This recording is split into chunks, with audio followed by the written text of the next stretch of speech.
आइए देखते हैं कि वन के लिए विशेष क्षेत्र, जो वन जीवों के, ठीक है। तो पहले देखते हैं कि राष्ट्रीय उद्यान, नेशनल पार्क क्या होता है। तो राष्ट्रीय उद्यान राष्ट्रीय स्तर का एक ऐसा पार्क है, यह एक राष्ट्रीय स्तर पर होता है, जो वन एवं वन्य प्राणी के वृद्धि एवं प्रजनन के लिए प्राकृतिक परिवेश तैयार करता है। यह बनाया गया राष्ट्रीय स्तर पर एक ऐसा क्षेत्र होता है जिनमें एक प्रकृति द्वारा, जिस प्रकार से प्राकृतिक परिवेश में वन में जो है सब जीव जंतुओं का जो है सब पालन पोषण होता है, जिस प्रकार से उसका वृद्धि होता है, प्रजनन होता है, सारे कुछ जो पोषण होता है वो सारे हमको किसमें मिल जाते हैं, इस राष्ट्रीय उद्यान में मिल जाते हैं, प्रकृति की तरह ही। जिस प्रकार से प्राकृतिक फॉरेस्ट होता है उसी प्रकार से हमें राष्ट्रीय उद्यान में मिल जाएंगे। ये क्या होता है, राष्ट्रीय स्तर पर होते हैं। इनमें मानव गतिविधियां बहुत सीमित होते हैं। इसमें मानव हस्तक्षेप जो होता है, कहने का मतलब हुआ कि शिकार करना या अन्य किसी भी प्रकार से लकड़ियों को काटना, ये सब क्या होते हैं, बहुत ही सीमित होते हैं। भारत में कुल राष्ट्रीय उद्यान की संख्या 108 है। कितने हैं अभी वर्तमान में भारत में कुल राष्ट्रीय उद्यानों की संख्या कितनी है, नेशनल पार्कों की संख्या 108 है। ये याद रखना है कि 108 है। अगला हमारा है अभयारण्य, इसको बोलते हैं सेंचुरी।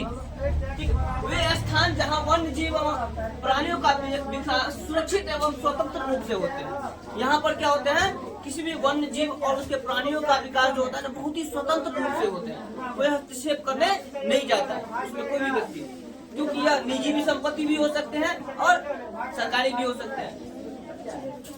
देखिए यहाँ शिकार पर पूरी तरह से प्रतिबंध होता है। ये सेंचुरी जो होते हैं उसमें यानी अभयारण्य में पूरी तरह से शिकार पर प्रतिबंध होते हैं। भारत में कुल अभयारण्यों की संख्या जो है 488 है। अभयारण्यों की संख्या कितनी है, 488। लेकिन वही पूछेगा कि नेशनल पार्क की संख्या कितनी है, तो 108। ठीक है, दूसरा है 488 अभयारण्यों की संख्या। अगला हमारा है जैव मंडल, बायोस्फीयर क्या होते हैं। तो वैसा क्षेत्र जहां प्राथमिकता के आधार पर,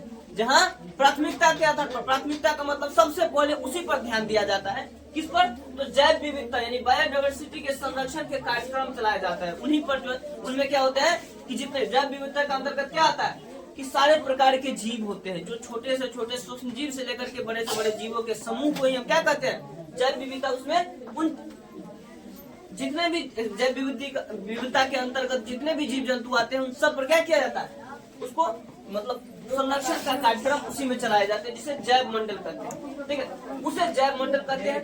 भारत में जैव मंडल की संख्या कितनी है, तो 14। जैव मंडल की संख्या कितनी है, 14।